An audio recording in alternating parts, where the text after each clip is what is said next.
to reintroduce a bill that made it all the way to Governor Egan's desk? Right.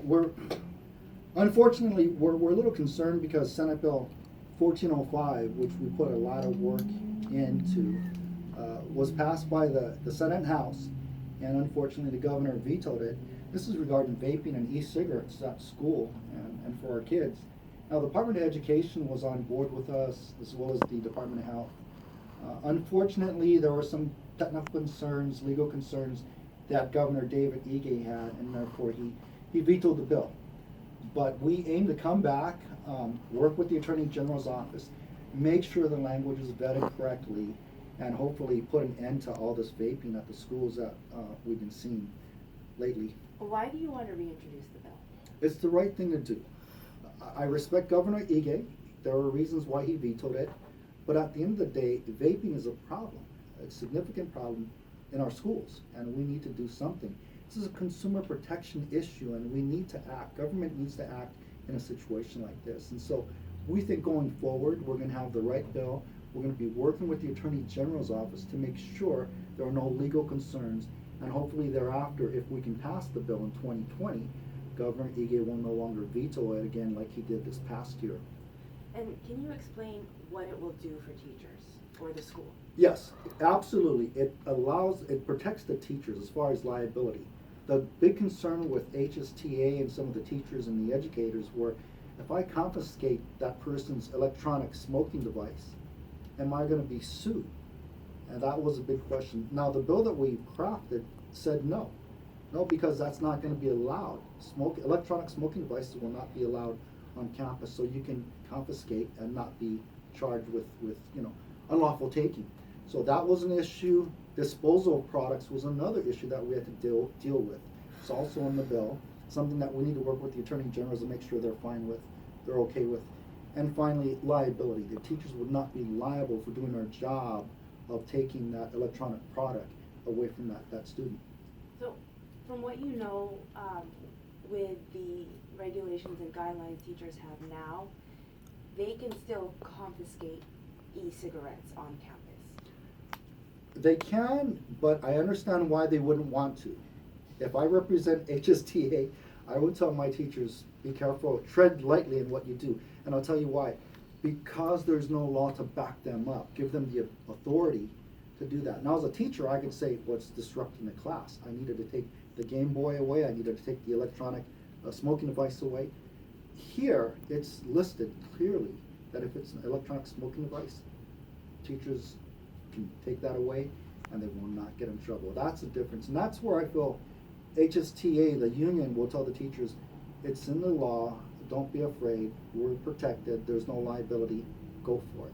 Is there a law protecting teachers when they take away cigarettes, regular tobacco? Basically, I think it falls under one of the rules. I think it's Rule 19, Rule 13.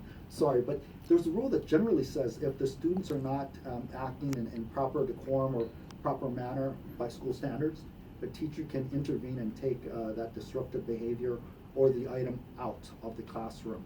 So legally, yes, but again, in this case, it's a lot better if you spell it out and actually say this is an electronic smoking device.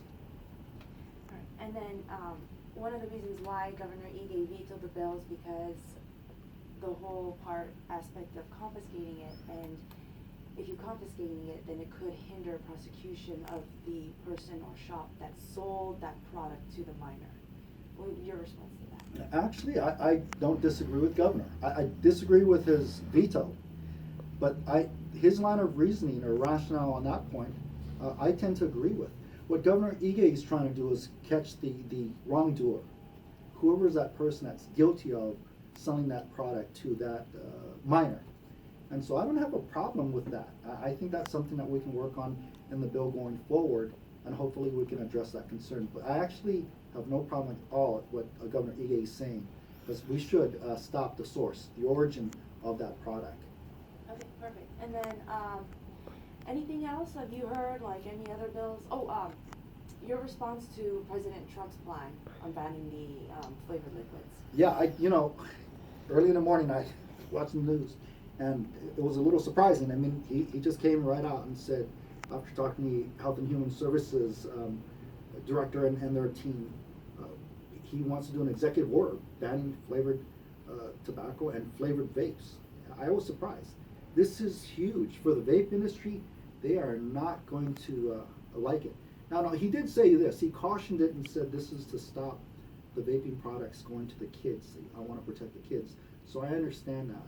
But I will say this. I know that the vape industry, they're probably going to be in a panic because there's so many flavors out there, and it's quite lucrative. Are you on board with the decision though? Oh yeah, yeah. I think banning flavored tobacco. I mean, come on, it's like berry, tutti frutti, strawberry. I mean, banana. These are all cotton candy. These are tailor-made for kids. I hate to say it, but it's obvious, you know. So it's unfortunate, but you know, I don't always agree with Trump. This one, I'm on board. I think it's the right thing to do because I really think it is targeting kids. Okay, perfect. I have a question. So, you know, Hawaii has one of the highest rates of high school kids vaping. Do you know what other states are doing to not to help the kids? Do you know anything? They're doing similar things.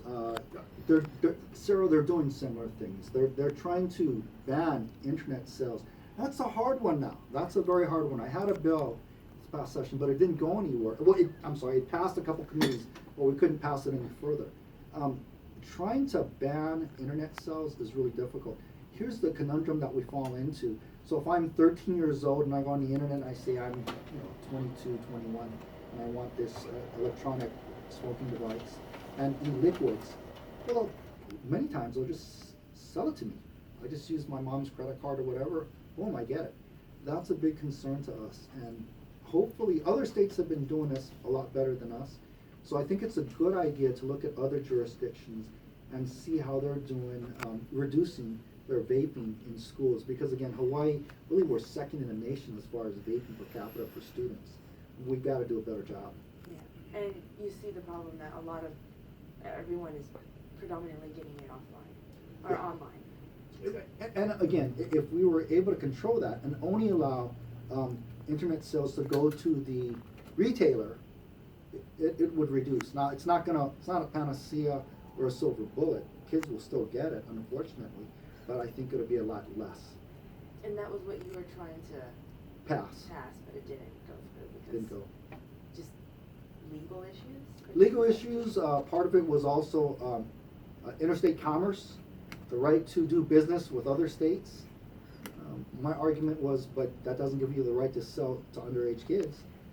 So, we'll see though. Okay. All right.